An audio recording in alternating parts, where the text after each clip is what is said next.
खुदावंद के जिंदा कलाम में से दूसरा सैमुएल और उसका 14वां बाब। और जरूया के बेटे योआब ने ताड़ लिया कि बादशाह का दिल अबीसलोम की तरफ लगा है।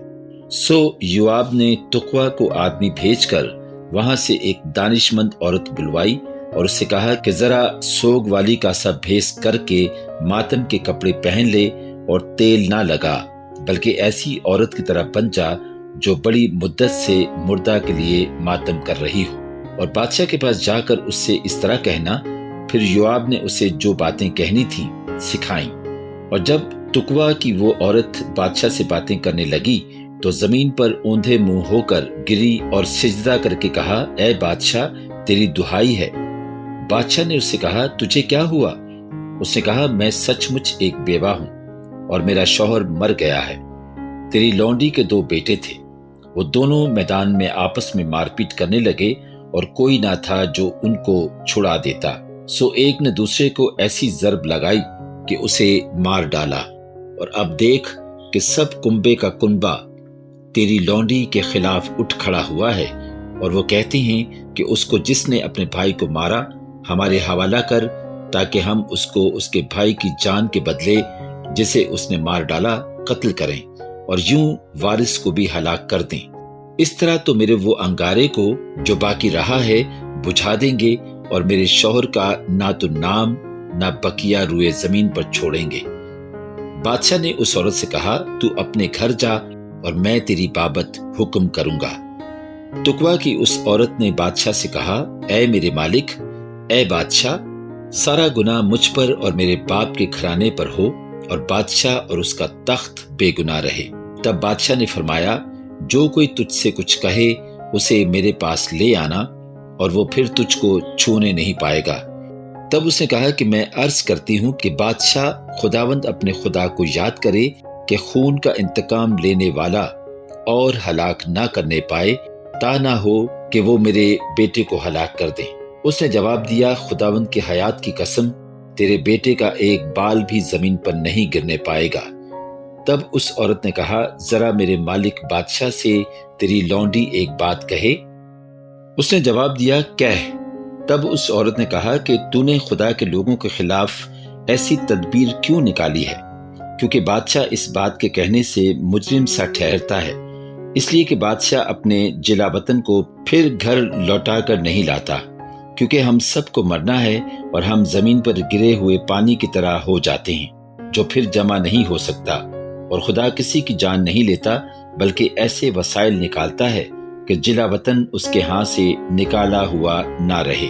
और मैं जो अपने मालिक बादशाह से ये बात कहने आई हूँ, तो इसका सबब यह है कि लोगों ने मुझे डरा दिया था। सो तेरी लौंडी ने कहा कि मैं आप बादशाह से अर्ज करूंगी, शायद बादशाह अपनी लौंडी की अर्ज पूरी करे, क्योंकि बादशाह सुनकर जरूर अपनी लौंडी को उस शख्स के हाथ से छुड़ाएगा जो मुझे और मेरे बेटे दोनों को खुदा की मिरास में से नीस्त कर डालना चाहता है।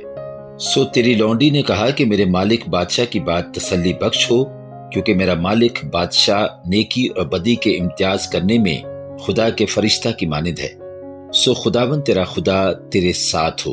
तब बादशाह ने उस औरत से कहा, मैं तुझसे जो कुछ पूछूं तो उसको जरा भी मुझसे मत छुपाना। उस औरत ने कहा, मेरा मालिक बादशाह फरमाए।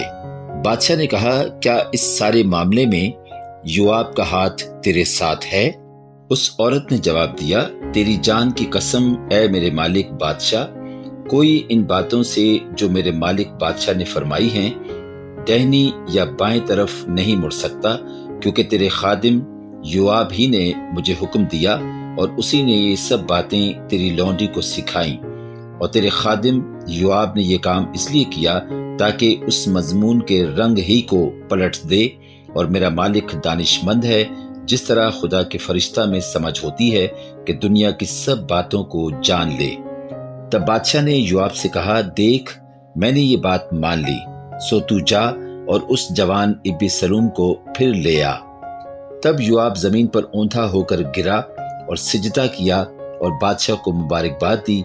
और योआब कहने लगा, आज तेरे बंदा को यकीन हुआ, ऐ मेरे मालिक बादशाह, कि मुझ पर तेरे करम की नजर है, इसलिए कि बादशाह ने अपने खादिम की अर्ज पूरी की। پھر یوآب اٹھا اور جسور کو گیا اور ابی سلوم کو یروشلم میں لے آیا۔ تب بادشاہ نے فرمایا وہ اپنے گھر جائے اور میرا منہ نہ دیکھے۔ سو ابی سلوم اپنے گھر گیا اور وہ بادشاہ کا منہ دیکھنے نہ پایا۔ اور سارے اسرائیل میں کوئی شخص ابی سلوم کی طرح اس کے حسن کے سبب سے تعریف کے قابل نہ تھا، کیونکہ اس کے پاؤں کے تلوے سے سر کے چاند تک اس میں کوئی عیب نہ تھا۔ اور جب وہ اپنا سر منڈواتا تھا، کیونکہ ہر سال کے آخر میں وہ اسے منڈواتا تھا اس لیے کہ اس کے بال گھنے تھے، سو وہ ان کو منڈواتا تھا، تو اپنے سر کے بال وزن میں شاہی تول کے مطابق 200 مسکال کے برابر پاتا تھا۔ اور ابی سلوم سے 3 بیٹے پیدا ہوئے، اور ایک بیٹی جس کا نام تمر تھا، وہ بہت خوبصورت عورت تھی۔ اور ابی سلوم پورے 2 برس یروشلم میں رہا اور بادشاہ کا منہ نہ دیکھا۔ سو ابی سلوم نے یوآب کو بلوایا تاکہ اسے بادشاہ کے پاس بھیجے، پر اس نے اس کے پاس آنے سے انکار کیا، اور اس نے دوبارہ بلوایا لیکن وہ نہ آیا۔ اس لیے اس نے اپنے ملازموں سے کہا کہ دیکھو یوآب کا کھیت میرے کھیت سے لگا ہے، سو اس میں جو ہیں سو جا کر اس میں آگ لگا دو۔ اور ابی سلوم کے ملازموں نے اس کھیت میں آگ لگا دی۔ تب یوآب اٹھا اور ابی سلوم کے پاس اس کے گھر جا کر اسے کہنے لگا، تیرے خادموں نے میرے کھیت میں آگ کیوں لگا دی؟ ابی سلوم نے یوآب کو جواب دیا کہ دیکھ، میں نے تجھے کہلا بھیجا کہ یہاں آ، تاکہ میں تجھے بادشاہ کے پاس یہ کہنے کو بھیجوں کہ میں جسور سے کیوں یہاں آیا، میرے لیے اب تک وہیں رہنا بہتر ہوتا۔ سو اب بادشاہ مجھے اپنا دیدار دے، اور آ کر مجھ میں کوئی بدی ہو تو وہ مجھے مار ڈالے۔ تب یوآب نے بادشاہ کے پاس جا کر اسے یہ پیغام دیا، اور جب اس نے ابی سلوم کو بلوایا تب وہ بادشاہ کے پاس آیا، اور بادشاہ کے آگے زمین پر سرنگوں ہو گیا، اور بادشاہ نے ابی سلوم کو بوسہ دیا۔ پاک کلام کے پڑھے اور سنے جانے پر خداوند کی خاص برکت ہو، آمین۔